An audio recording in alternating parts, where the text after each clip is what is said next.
Welcome back to another episode of Dominic Does DIY. As always, if you haven't subscribed, go ahead and click the subscribe button and click the bell icon. If you find it interesting, if you could share to help out, that would be great. In today's episode, I will run through the Buck application. I just got done doing the boost, and we will see that the Buck is very similar to the boost in a lot of ways. As such, when I get to the comparator section and some circuitry, I will just forego explaining that again, and if you're interested, you can take a look at the boost circuit analysis in the power supply series I did earlier. I explain it more there. So let's get into it and see the variances. So again, we'll start with the basics to understand what this circuit is doing. It looks very similar to the boost. We have a FET, an inductor to use as an energy source, a diode, some caps, and a feedback loop. The first thing we need to know on the Buck is we are taking a higher voltage source and reducing it to a lower voltage source we want to use. In order to do this, we will want to charge the caps up to a certain voltage level, then cut off the main voltage supply and let the inductor continue to support the system. If we want the inductor to be the main voltage source when the FET is turned off, we need to have a recirculating diode to connect the negative side of the inductor to ground so we have a return loop. Now all we have to do is switch the FET as required in order to keep the output at the level we want. Same basic concept for control as the boost.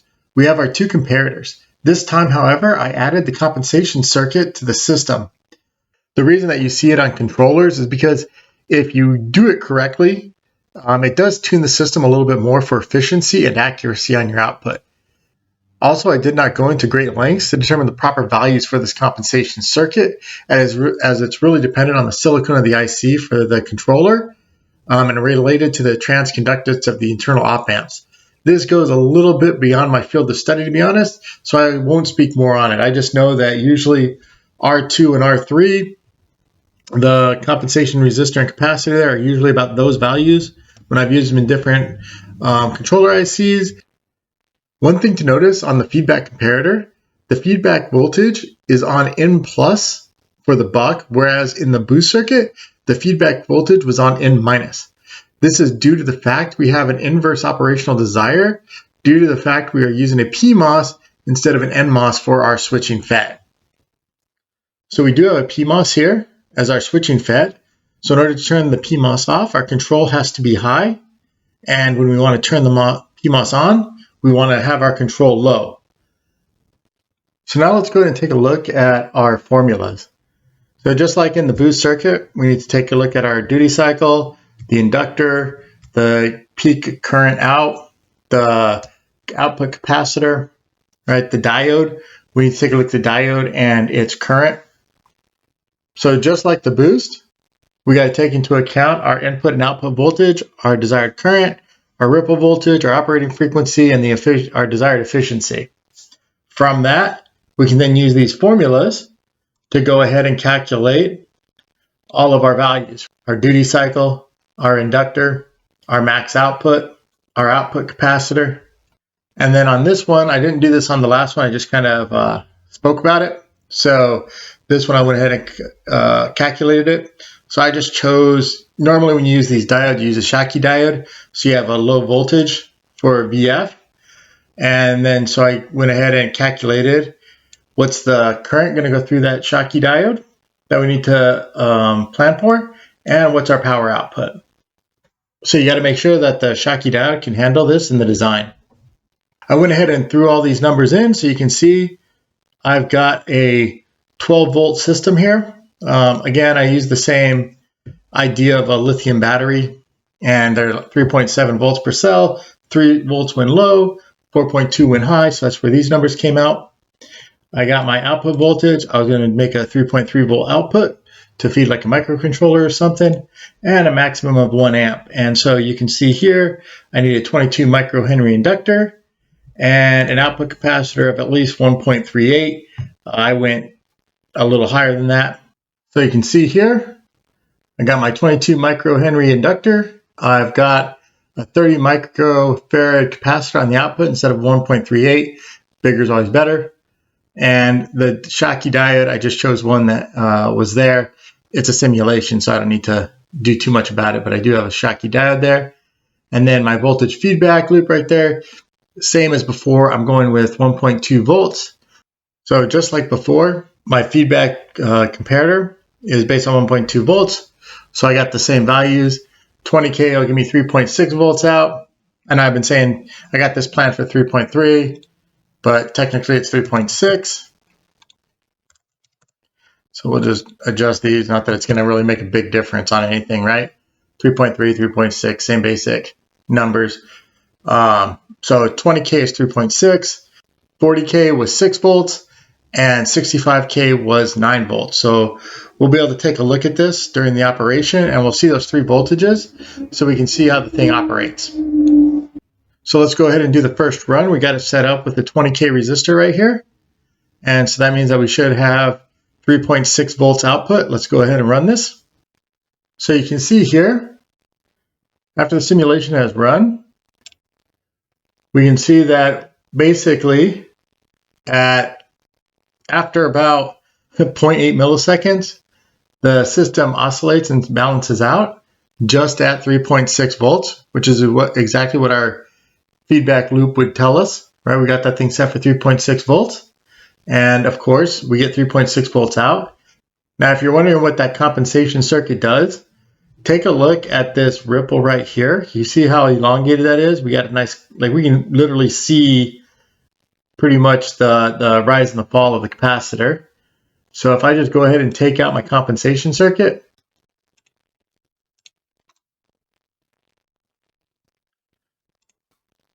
and then rerun it, so we can see without the compensation circuit, the oscillation happens a lot faster.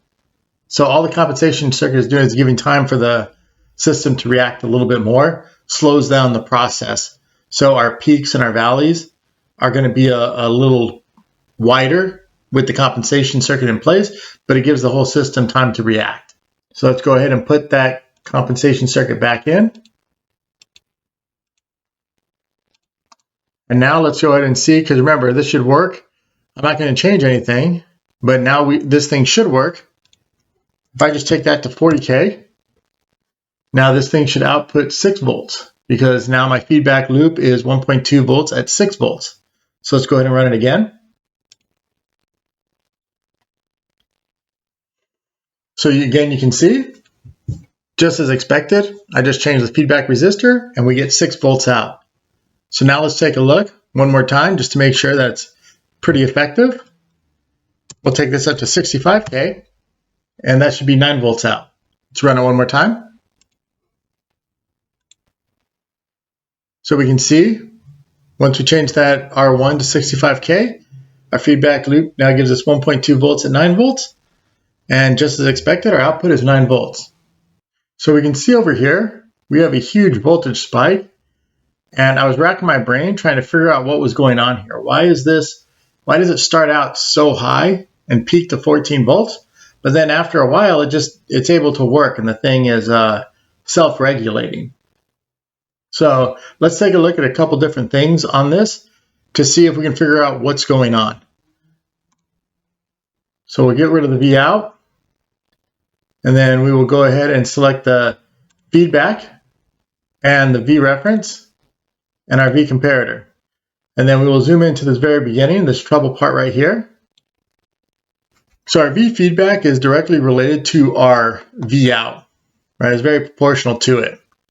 And for some reason, once it gets above our reference at the very beginning, it stays high. And so long as our V feedback is greater than our V reference, then our output on our comparator is high. And so long as the output on our comparator is high, then that's causing our system to be on.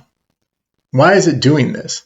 And even when we look at the inductor current, you can see that once it turns on, I get this huge spike of current that happens before this thing can actually react.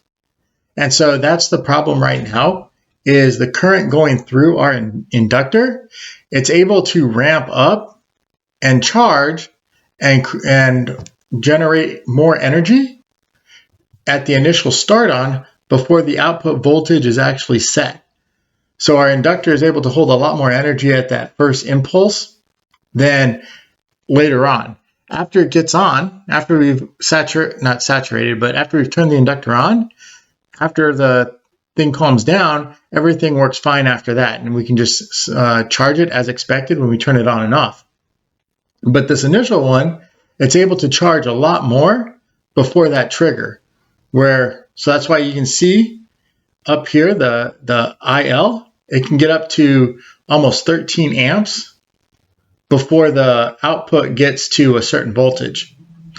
But over here, the output can only get to not even 2 amps, right? 1.29 amps before the output voltage gets to a shutdown level. So this initial one, that initial current impulse is our problem. So we need a way to slow that current impulse down. So how do we do that? So let's take a look at the circuit. And what we're going to do is we're going to add something called a feed-forward capacitor.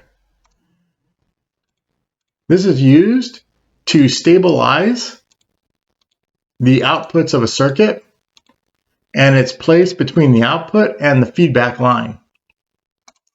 And so if we make this a 330 picofarad feed-forward capacitor, and now if I run the circuit again, set up for, remember, 9 volts out. Remember, it spiked up to 14 volts before. Let's just take a look real quick. So you can see it spiked up to 14 volts before. Now that we've added the feed-forward capacitor, let's run it. So you can see by adding that 330 picofarad feed-forward capacitor, we were able to slow that current down enough where the system could actually react on time and appropriately for the system. And we peak out at 9 volts.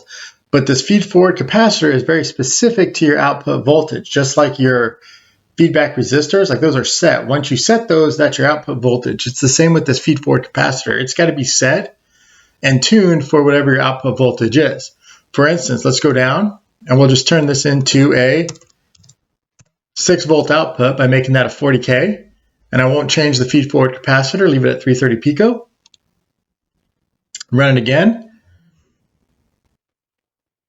So you can see here, 330 picofarad feed-forward capacitor, when I have a 6 volt output, it can still peak up to about 8.3 volts, right? So what do? Well, we just got to, again with the feed-forward capacitor, change the value of it.